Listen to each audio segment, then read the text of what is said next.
All right, folks, this is Eziel here, Lancer on Farrell Valley, doing some more interviews for our candidates for the Vanarch. And right now I've got Sufficient, who is the guild master for Protocol, who is actually running for his guild.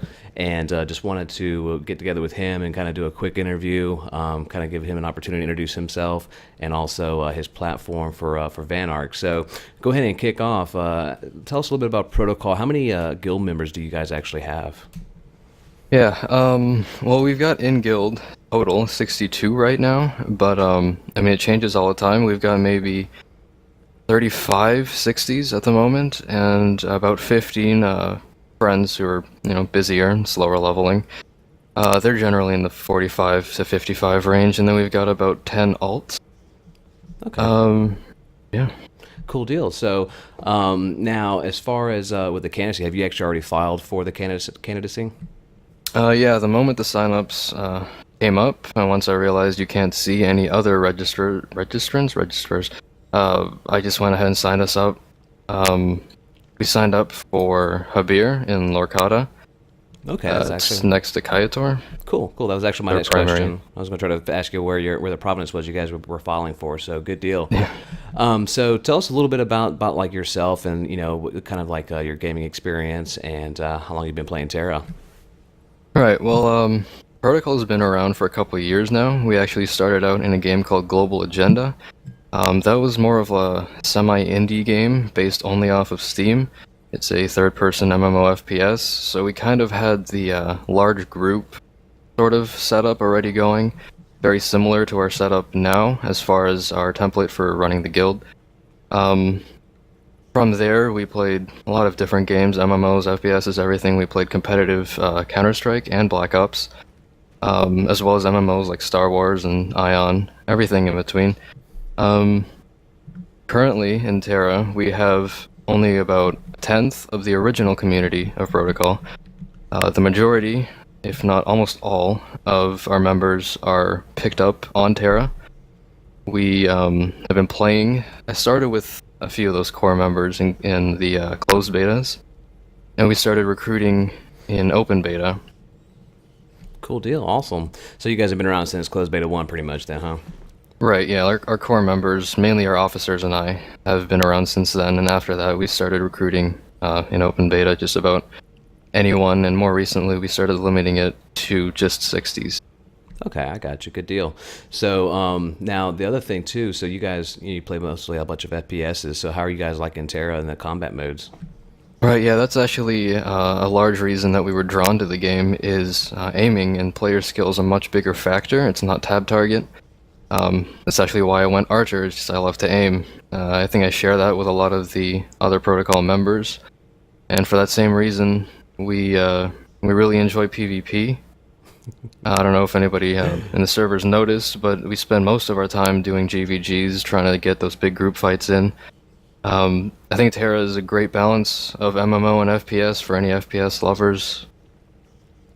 Excellent. Yeah, I was actually going to ask you as well what you guys prefer, but you answered that perfectly for me with the PvP. And I was guessing probably with the FPS that you guys were probably more into PvP. So now, so far, I know this is the first cycle for the candidacy. What do you think as far as with the political system so far from what you've seen? I think it seems pretty well made. I like the whole political running system. I haven't seen that in the game before. One thing I'd like, though, very much to see, I think I'm speaking for all of us here, is we really can't wait for the conquest system. I'd like to be able to PvP for some of these zones.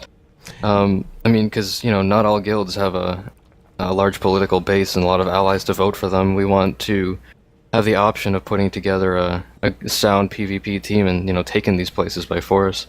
Yeah, I agree with you 100%. I think a lot of folks were disappointed that the battlegrounds weren't introduced with the release of Terra, but hopefully toward the end of summer we'll be able to get that in there because I'm definitely looking forward to doing some PvPing and some battlegrounds myself. So now the other thing is let's go ahead and talk about like the Vanarch powers and kind of what you can do. What do you see as far as what are the shops? Like what are your priorities as far as on shop openings? All right, well, I can guarantee that we're going to have our specialty shops open. I mean, that's just way too convenient to not have. We can't deny the players that. Even ourselves, we'd want that open for ourselves. I mean, I don't see any reason to restrict anything at all. If PvP flagging is an option, we'd have that on. Just, more fun, more PvP. Yeah. So now, as far as with the PvP, you brought that up. Is that something where you guys are just going to allow open PvP? Are you guys going to also do maybe some protections for some other folks, maybe if they're getting ganked or grieved? Um, I think our view on that, for the most part, is every man for themselves. If we feel like protecting someone, if someone we favor needs protection, we will protect them, and we encourage other guilds or people to do the same. We don't see PvP so much as a personal attack, but open fun. We're gonna have that on all the time and be running around looking for people to fight. Good deal, sweet. So now, with the shops and everything, when those get opened up, are you guys looking at doing some sort of tax? And if you do, what kind of tax rate are you thinking initially? I mean, something low and reasonable, if any, really. I'm not entirely sure how the tax system will work, so I guess I'll have to wait and see to give more details on that. But we're gonna be reasonable. We're not gonna tax everybody to all hell. Everybody's got to use those shops. I got you, definitely. So I think this is going to be a really big learning curve for any of the initial Vanarchs to kind of see how the system works, and then we'll get more information as that gets released. So Yeah. I'm definitely looking forward to seeing that aspect of it right now. So it's kind of interesting being on the very beginning parts of a introduction of a type of feature like a political system in an MMO. Right. Yeah. I mean, I can't give all too much information about that kind of thing because I honestly haven't looked too much into it. I haven't seen exactly what a Vanarch is capable of. I'm not 100% on any of the decisions. I'm gonna have to look at it, talk about it with the guild, and come to a decision then. We didn't really think of any of that just yet. We want to be able to see everything first. Absolutely. So, well, now is there anything else that you can think of you'd like to add as far as to help the voters out there to on why they should vote for you? Well, if anybody out there is shares our views on PvP and just trying to maximize fun in our zone, I think you should vote us in, and we'll, have as much fun with the zone as possible. Excellent. Okay. Well, hey, listen, Sufficient. I really appreciate you taking the time out of your day of playing Terra to talk with me about your candidacy, and wish you the best of luck. Yeah, no, thank you. All right. Have a good one, buddy. You too.